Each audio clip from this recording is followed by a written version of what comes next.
Welcome to the Dilemma Protocol as a tool for moving forward enrichment elective session. My name is Mackenzie Adams, and I'm the Assistant Director of the Sheva Center at JCC Association. I'm an Asian American woman with brown hair and brown eyes, and today I'm wearing a navy blue shirt and glasses. I'm joining you from Los Angeles, California, acknowledging in gratitude the traditional stewards of this land, the Gabrielino Tongva, the Kizh, the Chumash, and the many indigenous people who made their homes in and around what is now called Los Angeles. At ProCon and in all settings, even this virtual one, we want you to feel at home here, to join, to participate, and to add your thoughts to bring your strength to our community. At this point, we'll put our JCC Association inclusion statement in the chat, and we ask that you let any of us know how we can help you truly feel a sense of belonging here. We also invite you to rename yourself in Zoom with your name, agency, and adding your personal pronouns. Please note this session is being recorded as well. If you're comfortable, we encourage you to stay visible so we can all feel like we're in this virtual space together, but we completely understand that you may not wish to be recorded. And if that's the case, please feel free to turn off your camera now.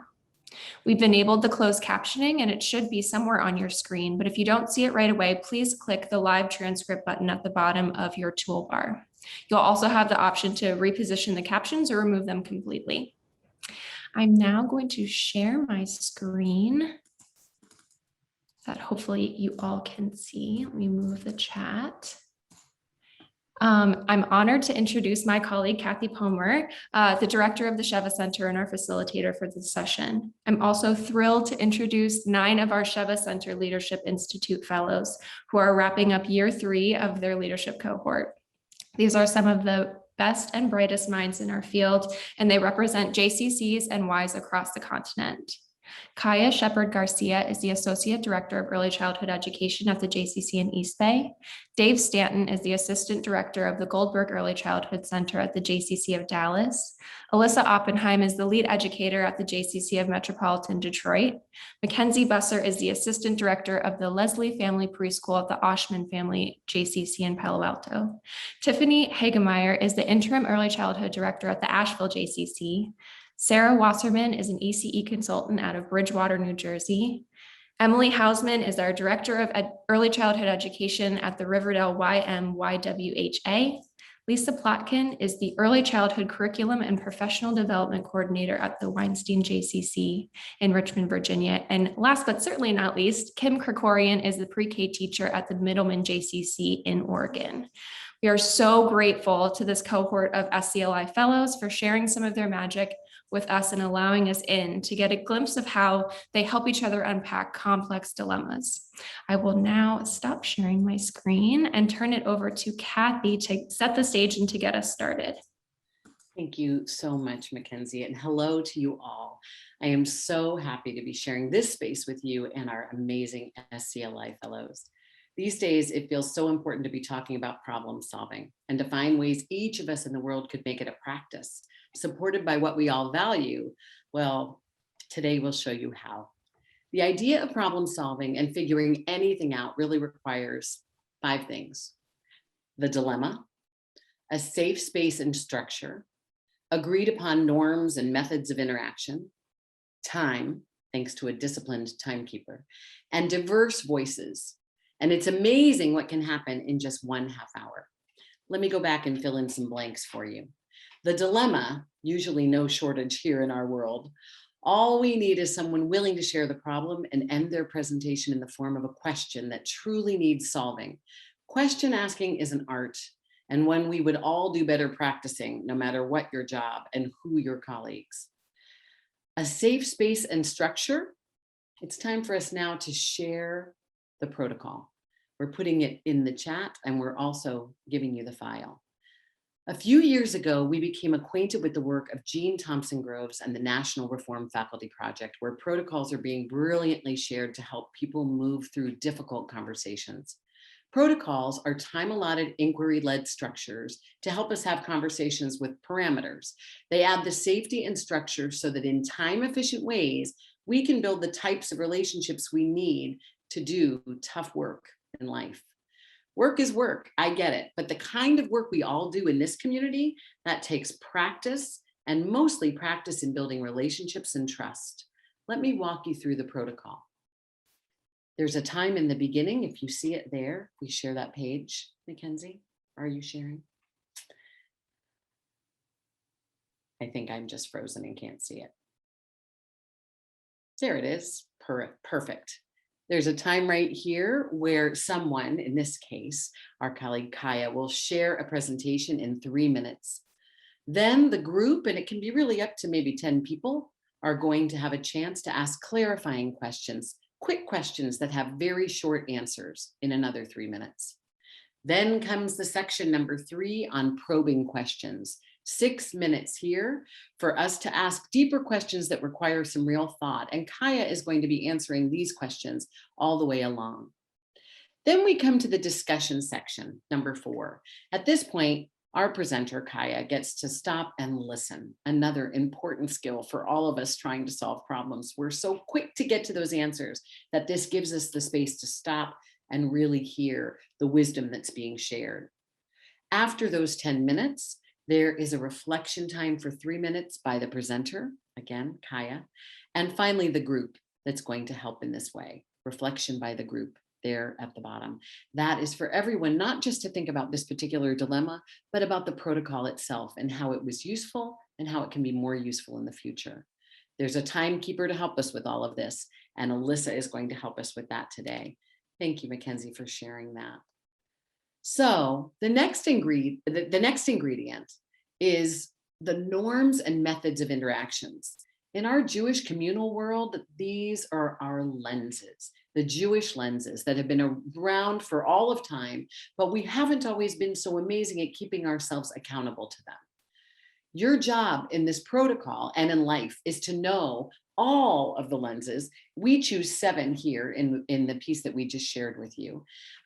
Feel free to look in there, but feel free to know there are many different lenses in the world for us to look through. The job we have as a community is to hold ourselves accountable. And in this particular game called the Dilemma Protocol, when you have an idea during that discussion portion, if you can't directly link it to one of these lenses, then you're not allowed to share.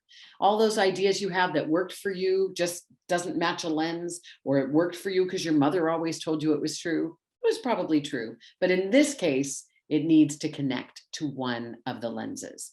One more caution. Some people say, well, I think this applies to all the lenses here. So basically, if I tell you this, I'm not going to call out one of them in particular. But when you do that, it takes the power away from the power of the lenses. We need to hold ourselves accountable to remembering these lenses and knowing that both the lens is important and the values, the universal values that every one of these lenses evoke. So we understand that some of you have not necessarily been studying this over time, but we have, and we really invite you to bring this into your day-to-day conversations that you're having in every way. They're going to make them better. Thank you, Mackenzie, for sharing that. And then, of course, time and diverse voices. In this case, 30 minutes and a few folks in your department, or better yet, across departments, live or on a Zoom screen. More than 10 is really too many. We've got 9 today. This is how we create mini thinking groups and eventually a collaborative thinking culture to ponder dilemmas from any domain and use Jewish wisdom and values with integrity to create a world that rests on those values, and in only half an hour. Too good to be true, right? We are thrilled today to be joined, as Mackenzie told you, by a few incredible members of the SCLI Fellowship, a group of thought partners who've been practicing this technique for the last 3 years and who've been using it with each other on retreats, on our trips to Italy and Israel, and on a WhatsApp thread anytime, day or night.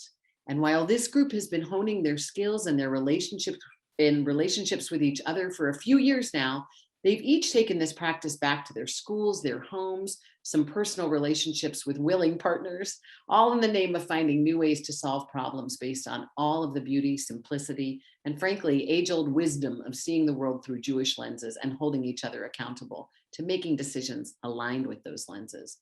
They've been generous enough to show us all how to do it today. And one of our colleagues, Sarah Wasserman, will join you probably the moment I leave the screen. There you go.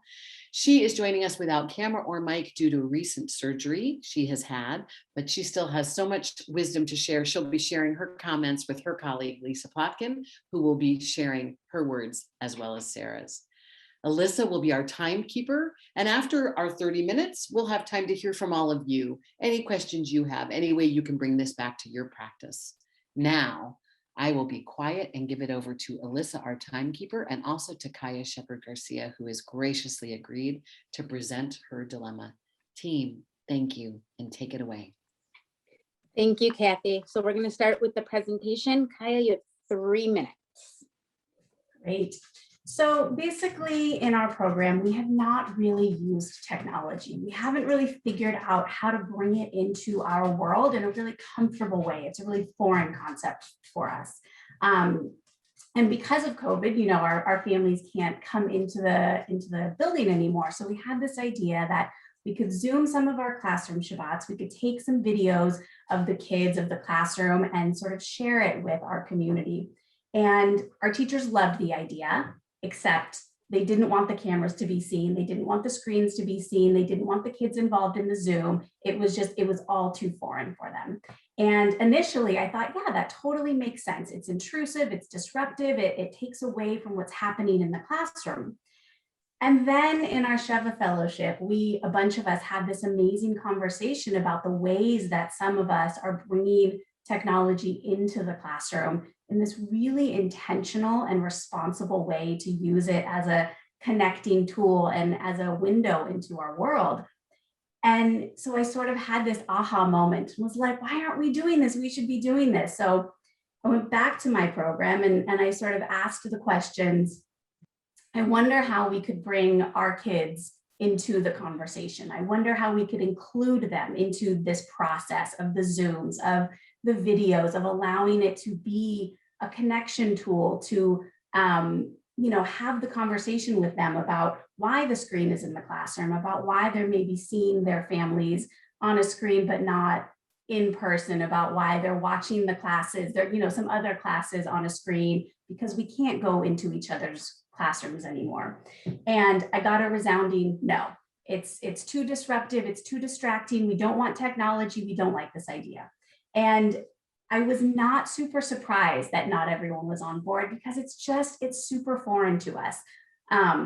And so my question is really, how do we get these educators that are uncomfortable and fearful of technology to a place? How do we encourage them where they can think about it differently, where they can open their minds to see the possibilities of what technology can do when it's a 21st century skill that we all have and are learning and want our kids to have this ability? How do we encourage them? And sort of, what is that word? What are we teaching them? Are we training them? Are we inspiring them? But how do we get them to this place? And where do we start? Where would I go back and start to say, yes, let's do this, without just telling them, okay, we're going to do this, we should do this, here's what other people are doing, let's do it too. But so it really comes from them, and that they can see the world that we have seen and what technology can really do. So where do we start? All right, so now we have 3 minutes for clarifying questions. Oh no, sorry, we have 3 minutes for clarifying questions. I am wondering if you guys spent much time doing any Zoom stuff when you guys closed down originally, and how much experience the teachers have using Zoom, even professionally, if not like in the classroom. So we did use Zoom when we closed. Some teachers were much more comfortable with it than others. I think that when we used it, it was out of necessity, that it was this sort of compartmentalized, we have to use it because we're not in the classroom, but once we get back in the classroom, we'll be done with it. We are using Zoom for meetings, but again, not everyone loves it, not everyone's comfortable with it, and it's out of necessity. It's really, well, it's COVID, we can't all be together, so here's what we have to do. That's sort of the mindset, I think, instead of this is maybe coming at it from a, what is our why? Are the educators feeling like it goes against philosophy or vision? Yeah, I think that the initial reaction is thinking of screen time and that we don't want screens in our classroom. It doesn't fit into the ECE world to have a screen, to have a computer, to have the kids looking at a screen, I think is really where the thought is coming from. Do all your educators have the same concerns and the same hesitations, or there's a variety of hesitation? Mostly everybody. I think there might be one teacher that was a little more open to it, but I think at this point everyone was pretty uncomfortable with the idea. Can you provide more demographic information about your staff? In terms of what? Age range, ability with their own technology. You've mentioned a little bit, but can you offer more? Yeah, pretty wide age range. I'd say 30s to 50s. And again, a variety of being comfortable with technology for themselves. I think there are a couple of really savvy educators and a couple of educators that know how to do the basics and it's not really their thing. And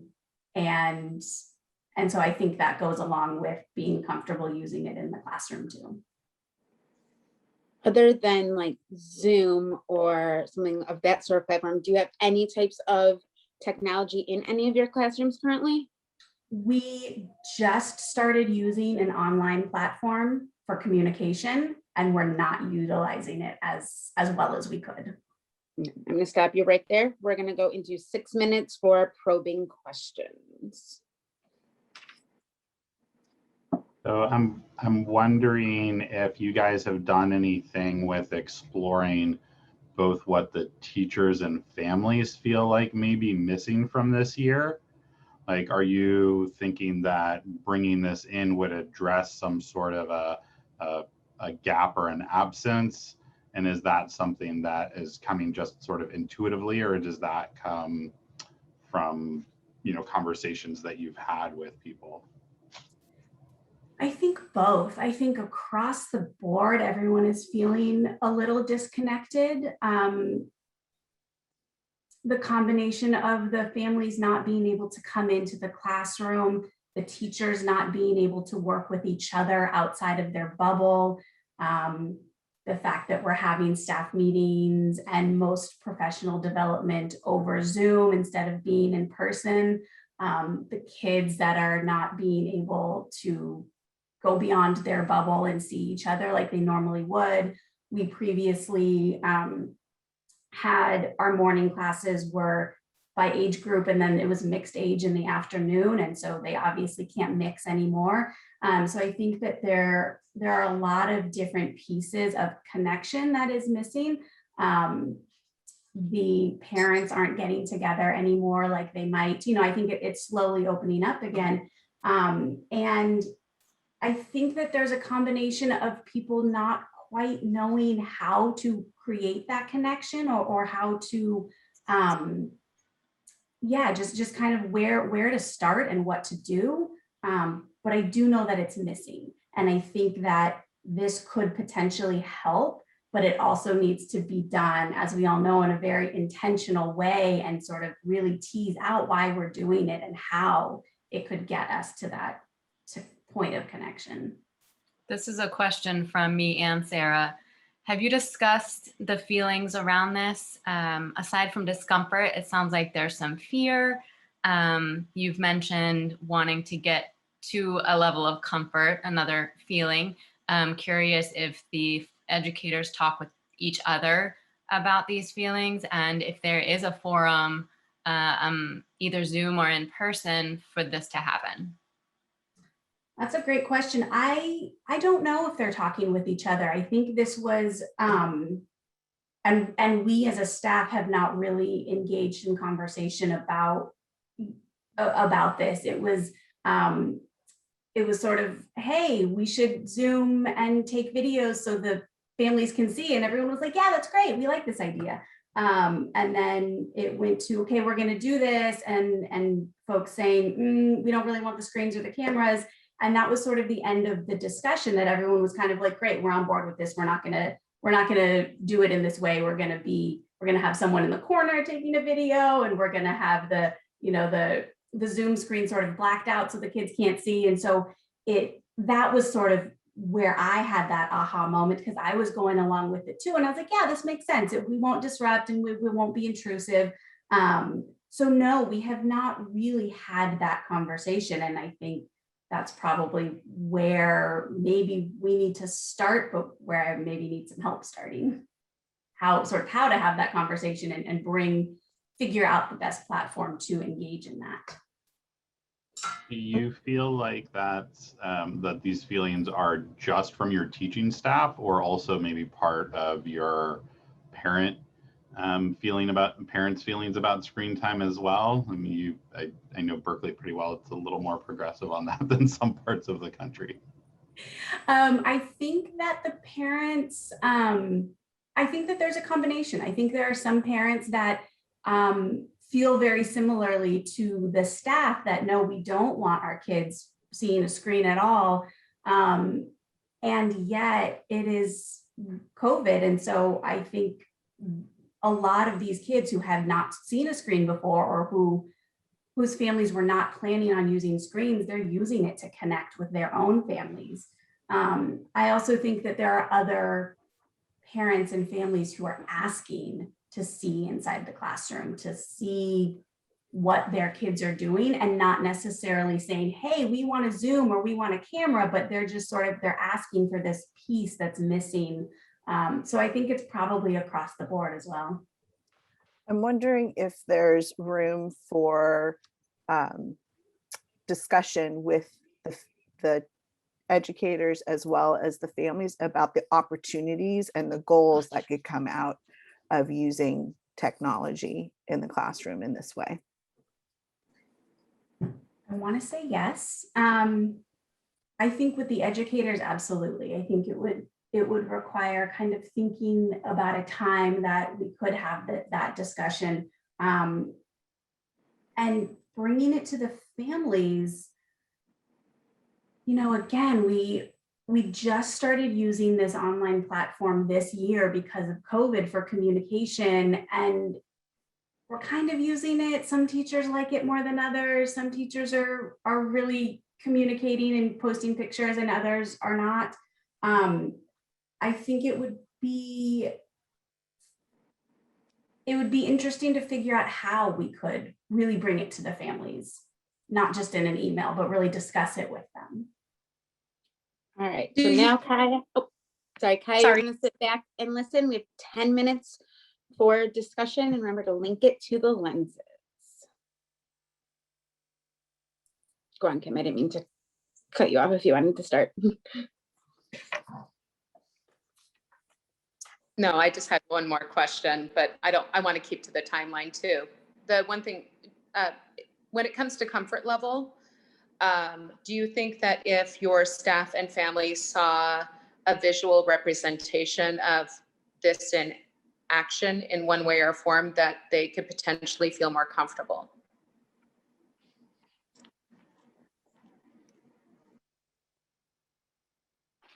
I think it's a good question to consider while you all are having the discussion portion right now. So I'm going to connect what I say to the REIT lens here and the idea of belonging, because it sounds like, and if I went off script or off my handy dandy thumbnails here, I would go with Kahila and community. It sounds like that's something that you feel like is missing, or that Kaya feels like is missing from the school right now, is that ability to have that feeling of belonging and community. But it also sounds like that specific conversation about why might we bring this in and what are we missing and what gap are we filling may not be taking place. And so I wonder if that's a place to consider starting, is looking at what could be trying to be addressed with bringing technology in versus the technology being the starting point, bringing it into the classroom. I think I'm going to connect mine to Drosh. and just the idea of having that inquiry and dialogue and transmission, I think it's very important to start there with at least the educators in the sacred space where they feel comfortable that they can, you know, express their discomfort with it. And then you can have a discussion with them and work with them about why they have that discomfort, what the possibilities are, how you can help them through those discomforts, and just let them know that it's an ongoing conversation. It's not just this is the way it's going to be. It's an ongoing conversation. When you come up against roadblocks, that you continue to talk about it, you'll continue to work through it together. I also looked at it through the lens of Drosh as well.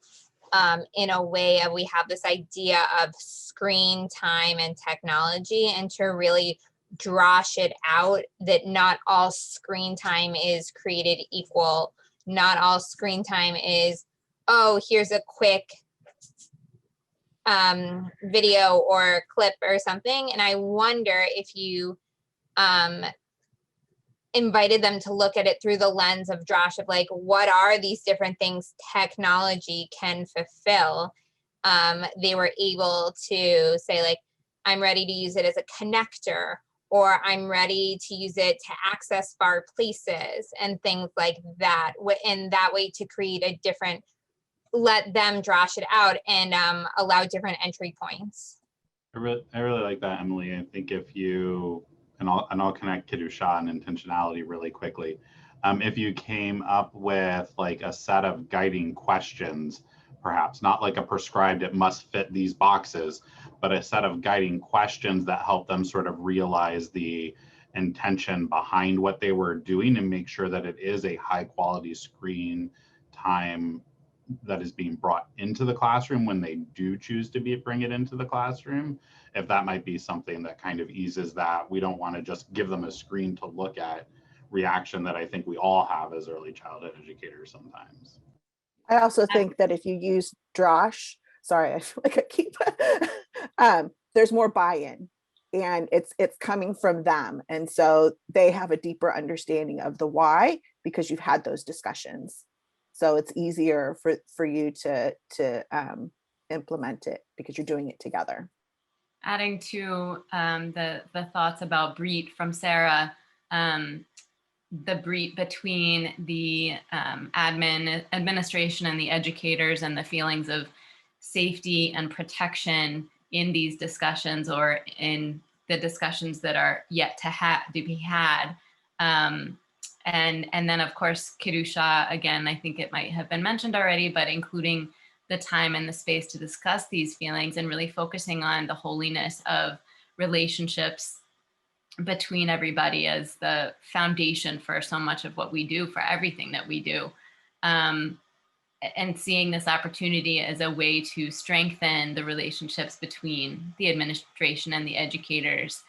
And maybe that has to come before strengthening those with the families and the children. Adding, I think, to what Mackenzie said, Masa is loud here to me. I think this is a journey for everybody in their exposure to technology. And I love what Kim mentioned earlier about, have they experienced a situation from another school, perhaps from somebody who has used this method, the technology successfully, and seeing those opportunities come to life and build those connections and the bridges and everything.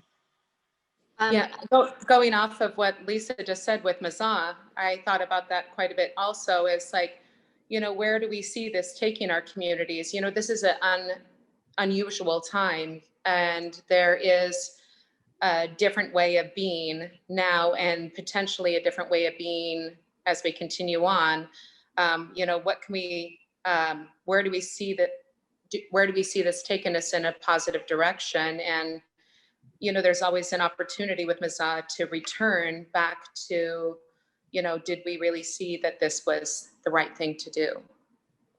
I also, when we talk about Masa, I wonder, Kaya, if Masa reflect, like when we look through the lens of Masa, we also have to reflect on where we came from and the journey that brought us here. I wonder what scars or what battle wounds your teachers carry with them. I mean, if they survived the pandemic or they survived teaching 3-year-olds on Zoom, what's the baggage what was their Masa? What's the baggage? And are there COVID keepers or silver linings? And maybe start with that question. What's one thing you learned that you want to bring in with you to this new world? I want to maybe flip the perspective for a second too of what we're talking about and look at tikkun olam and responsibility. And if we believe that children are citizens of the world, and that if we're thinking about our image of the child, what does it say if we think they can't handle like an appropriately structured screen time in the classroom that we're being intentional about? And thinking through the lens of Drosh as well, you know, I think for us, we've found actually there's a lot of value to being able to bring in pictures and videos of what the kids have been doing and show them to the children to really get them to say what they've been doing and not just assume they know what they've been doing. So I think thinking too about if we do this the right way, what could the kids get and where could this take us? There are some exciting possibilities there. But I think if we just try to shield them and say they can't handle this, I think that also says something. And maybe that's a way in as well to look at how does it align with our values and what we believe about children if we say they can't handle having screen time in the classroom for a few minutes or something like that. I think that's a great way to tie in the lens of Tselem Elohim, of really just viewing the child as competent and capable and thinking about the dignity and potential of their interacting with the world in a way that we can give them and supplying all the opportunities for that. And I think, you know, normalizing that sometimes it is a struggle. Sometimes we wrestle with the idea of what do we shelter children for and what do we provide for them, and really allow ourselves to be surprised and amazed with the results. Jumping off of what Tiffany said from Sarah, maybe we need to view the teachers as competent and capable as well, even if they don't see themselves that way. I think this goes back to, Oh, sorry.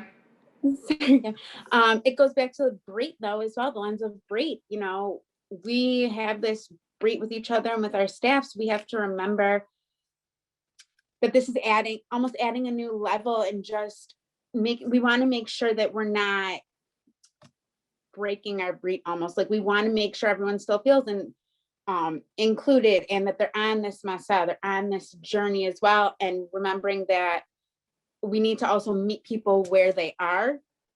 So how do we find that balance as well?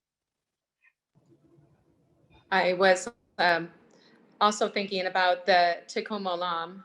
You know, it seems like screen time is making families feel broken, you know, and disconnected, and children, that this overexposure, how can we present technology in a new way that benefits our world? Okay. All right, we have 3 minutes for the presenter's reflection. Go ahead, Kaya. You all gave me a ton to think about. But I loved hearing the idea that this is really a Masa. This is a full journey, that it doesn't, because I was sort of thinking, okay, we have to start from where we are, but I think we do probably need to look backwards and say, where did we come from, and what were those scars? What were we doing that worked or didn't work when we were sort of forced to be on, you know, Zoom preschool when we were closed, and what was that? I'm not even sure. I was on maternity leave when we all went back to work, so I'm not even sure that we sort of wrestled with that experience. And we lost some teachers, we gained some teachers, so not everybody had the same experience of being a Zoom teacher and coming back to the classroom, and just thinking about the idea that we're all working through this together, but we have to have that that sacred space to talk about it first. We have to all be in that moment together and talk about our different feelings, where we're coming from, what our baggage is, and then how do we kind of then move on from there. And I think, like everything that we do, it should also be trial and error. I think, and I'm not positive, but I have a feeling that some of the fear and the concern around the videos or the Zoom is that we have to, like, this is what we're doing. We kind of have to do this, and it almost has to be a perfect thing because everyone's watching us, as opposed to thinking about it like any other tool that we bring into the classroom that's new to us, that, you know, let's explore with it. Let's take a vision and see where it goes, and then reflect back with each other and say, we like that, we didn't like that. I also think starting with the staff is probably, as much as we want this to connect to the families, I think we have to start as a staff and sort of as a family there, and look at our breed and look at our values and figure out how we're strengthening that relationship between staff. And then how do we take, once that is fully strengthened and we kind of understand where we all are, then how do we bring that to the families so that we're all doing it together? And in a way that it's a practice, that it's a growth, that we are all on a different level of the journey. I hadn't really thought about that piece before, that everyone will come from a different angle. And so bringing all of the different ideas together will help make it better potentially. All right, and finally, we have 3 minutes for reflection by the group. I think there's a lot of good stuff in what you said there, Kaya. I think the big thing is in thinking about it as a journey and a growth mindset, and figuring that this is not something we need to be perfect at overnight or will ever be perfect at.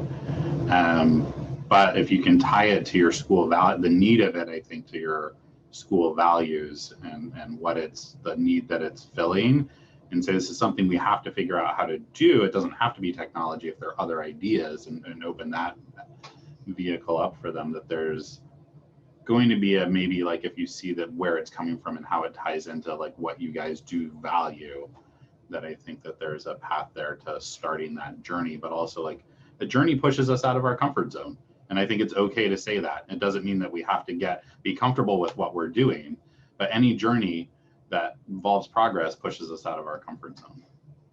Lean into discomfort. And I was thinking too that, again, I'm not positive, but I wondered if the educators were thinking, well, this was just one more thing we need to add to our plate. This is one more thing we need to figure out how to do. And it makes me think of what Kathy always says, that you have all the time in the world. And so how do I sort of get us to a place where we can slow down and see, yeah, like where our values are and what might work for our school. I love the idea of sort of a visual representation of seeing things in action, but then also bringing it back to our specific school and saying, you know, this is a great idea, and what would work for us, or what makes it unique to what we need, to that connection that we need. Kaya, I think that's so important. And I'm gonna share something that Sarah just wrote.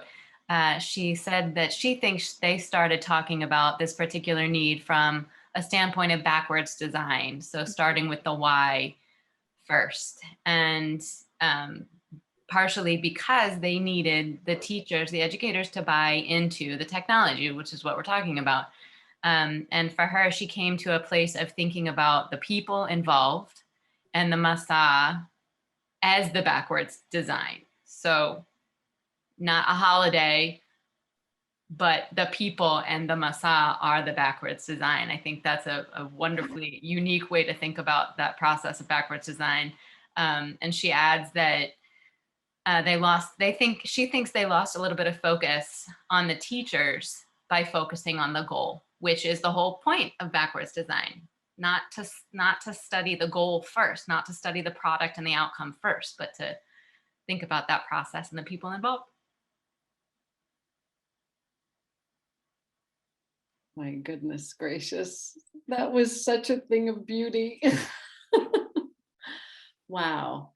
I have to tell you, I know that I just got chills watching and listening and having everyone in that intense and wonderful and forgiving and trusting space to hold each other in the best possible light to try and figure out this incredibly wonderful dilemma that is just showing everything about what we think about children, what we think about educators, what we think about families. It was really spectacular. And I'm just proud to know all of you, but I'm also very much affirmed again in the power of the protocol to really help people find their way into hard conversations in a way that helps us deepen our relationship every time. So I'm wondering, Mackenzie, maybe it's best if we go. I'd love to hear some questions and from the whole group here, and maybe it's best if we go off of Spotlight and have an opportunity to hear from folks, or you can take me off of Spotlight and people with questions can go into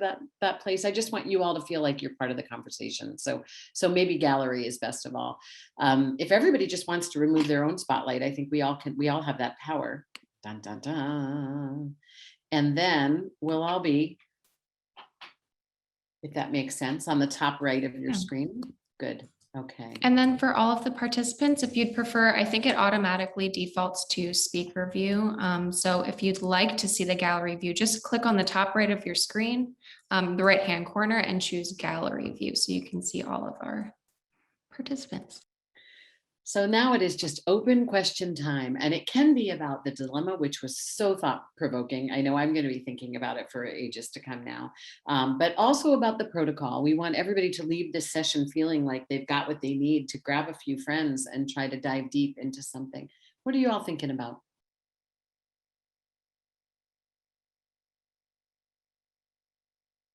I see we have a hand raised. Go for it. Unmute yourself. Hello. Thanks, Jamie. I do not, I'm Jamie. I do not work in early childhood education, so I have very few opinions on the actual content. But I am wondering, what is the difference? Can you clarify for me? What is the difference between the clarifying questions and the probing questions? You see what I did there? I love that. I love when a definition is used in the definition. Yes, basically, when you look at it on the file that we included for you, the clarifying questions are really having quick answers. I will tell you that these folks were pretty stealthy as they put some detailed questions in that clarifying section. Usually the questions I go for have answers like blue or yes or both. I think that they were piling it into a very fabulous complexity there. And sometimes when I'm the timekeeper, Alyssa was just so, I watched her with her time clock there. Sometimes I'll even say, remember, we'll have time for deeper questions when we get to the next section. But they were pretty pithy about it. So it didn't break any of the rules, but it definitely was hard to tell the difference. They're generally short answers that can give us, when the last question, I think it came either from Sarah or Lisa about give us the demographics. That was a real quick, like, tell us who you're talking about, or what's the age range, what are their comfort level. That was sort of a numbers question that was really a clarifying question. Good question, Jamie. Great. Anybody else? Please, we'd love for you to join the conversation. It's nothing without your voice.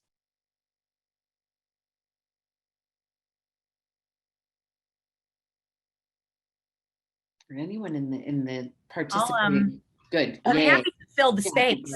You always know I'm happy to fill the space. Another SCLI fellow. Why? How did this happen? I counted to 30-ish, 25-ish before I jumped in. So I'm practicing.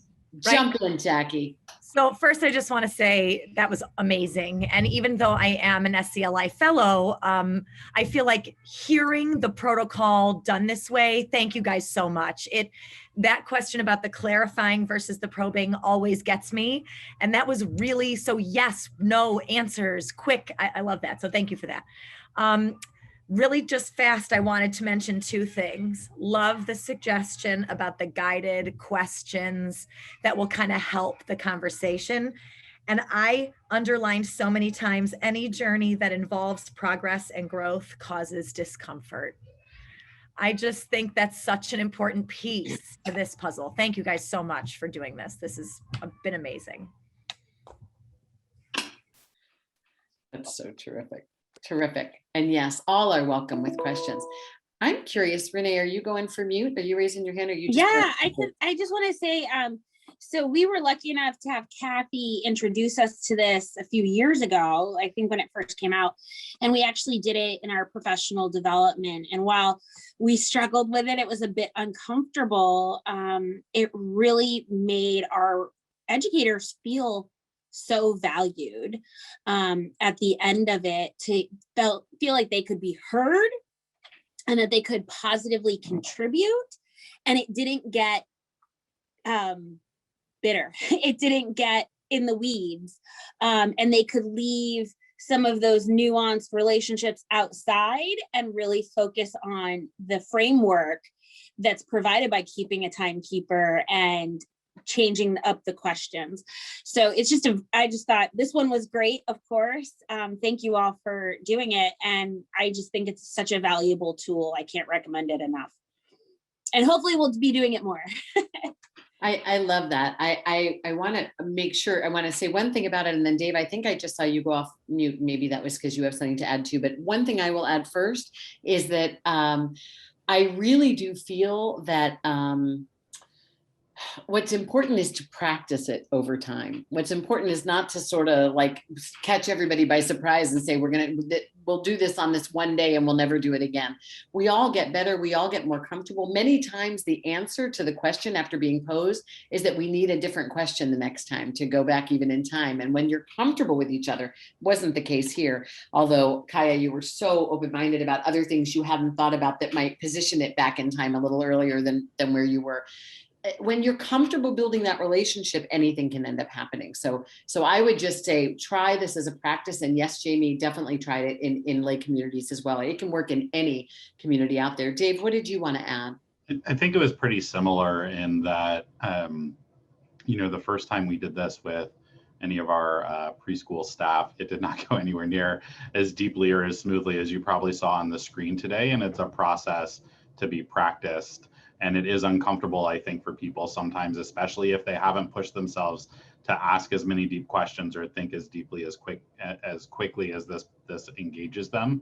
But the more that it gets worked on, the more comfortable people get at it, and it can sort of almost change the way that they're thinking about things outside of this protocol time in terms of questions they're asking and the depth that they're getting to with those. Tying together what you're saying, Dave, and with Jamie's question in the chat, I went to a JCC somewhere in the days of old. I was talking to the board there and had a wonderful conversation with many lay leaders there who, when we did the dilemma protocol, said that they only had wished it had happened earlier in their tenure because they could have cut to the chase so many more times about what was most important.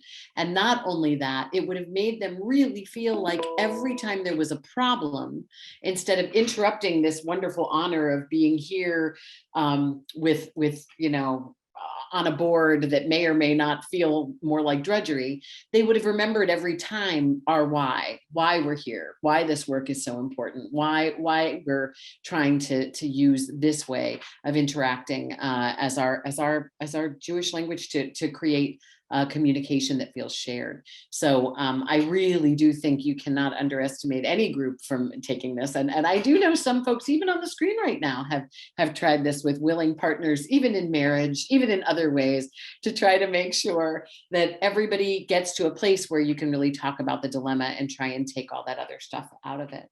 So great question here from Mirage JCC. I love our fellows who are presenting to dive in. Any tips on how to begin this with staff?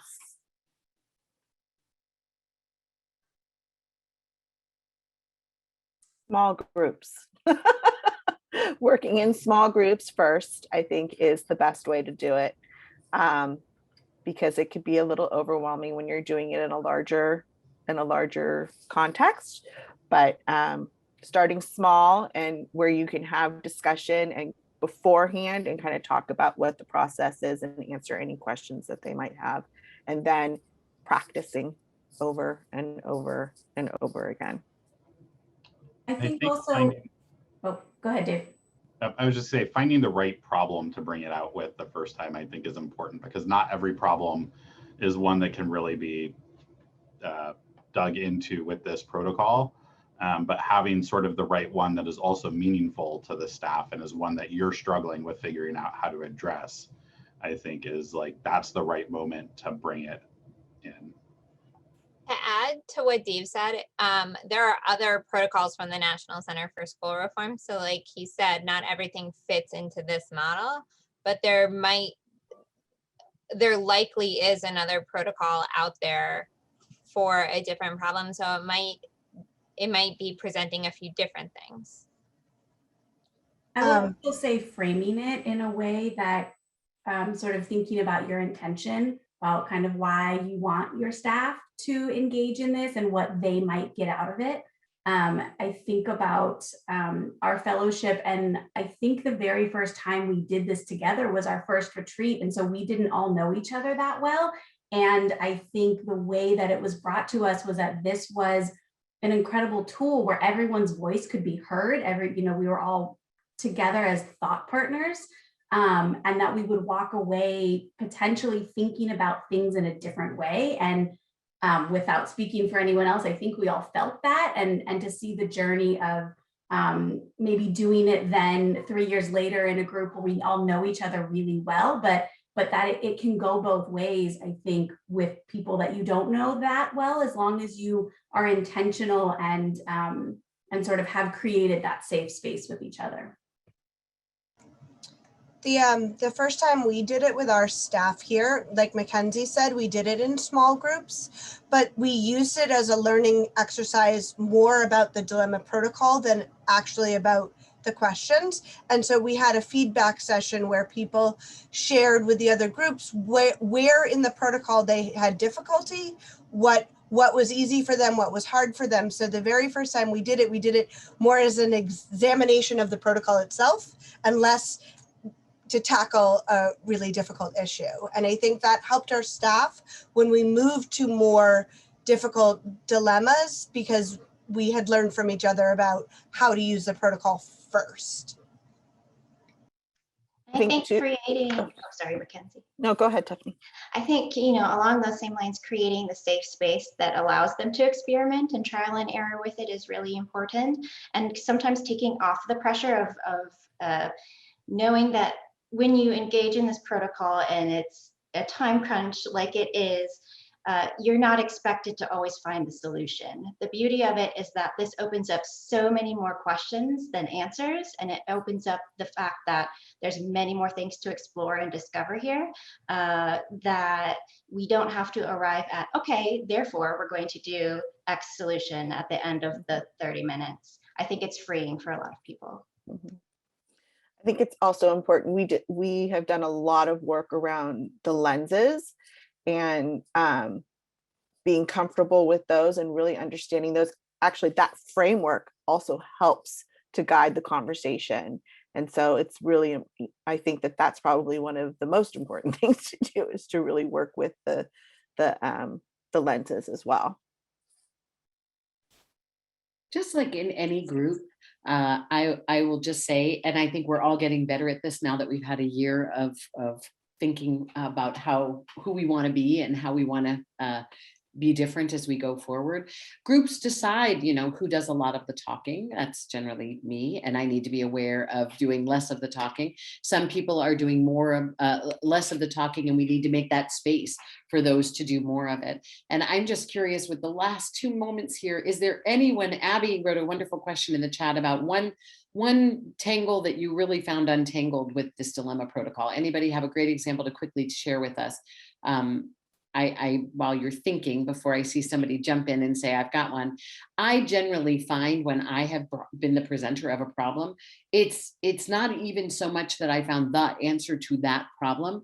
It more untangled the way I was so stuck thinking about it that I hadn't thought of many other opportunities. And sometimes really, truly, like maybe even in this case, the speed with which and the eager attitude to bring technology into the classroom may be quelled a little bit for Kaya, because she now understands, oh, there's work to be done that actually will help us overall as a team, and not, and yes, eventually with technology too, but it uncovers other things. Is that, I'm getting a lot of nods. You're all feeling that way?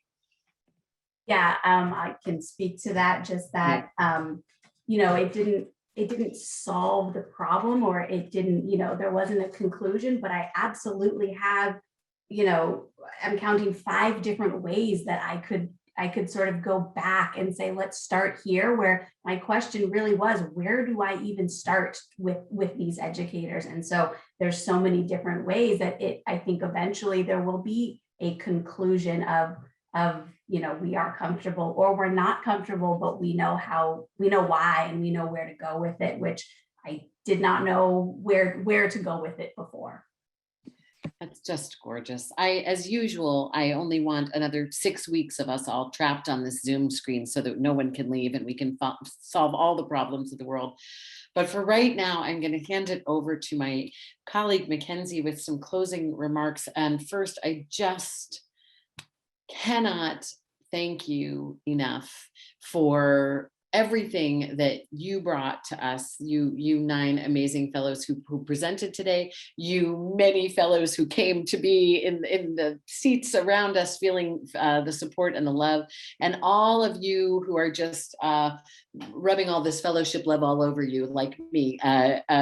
Really important that you came today. I think that, again, as I started with how many different dilemmas we have out there in the world, we need to find more ways to problem solve.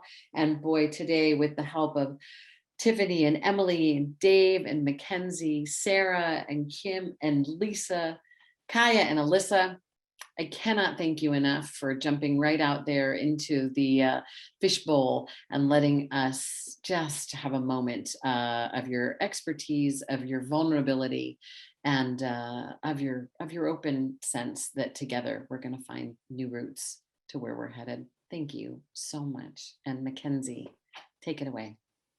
My thoughts exactly, Kathy. Thank you to all of our fellows that presented today, and just making space for these open and transparent conversations. I do want to just point again to the chat that is still going.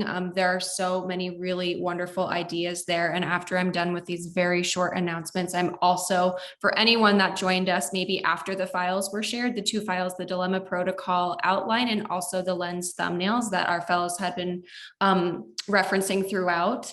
I will put those again in the chat, so please stay tuned for those. The last opportunity to visit the virtual vendor hall will be today at 1:45 p.m. Eastern time. During this time, again, our sponsors will be available for live, engaging, and informative video breakouts. You'll see product demos, be able to ask questions one-on-one.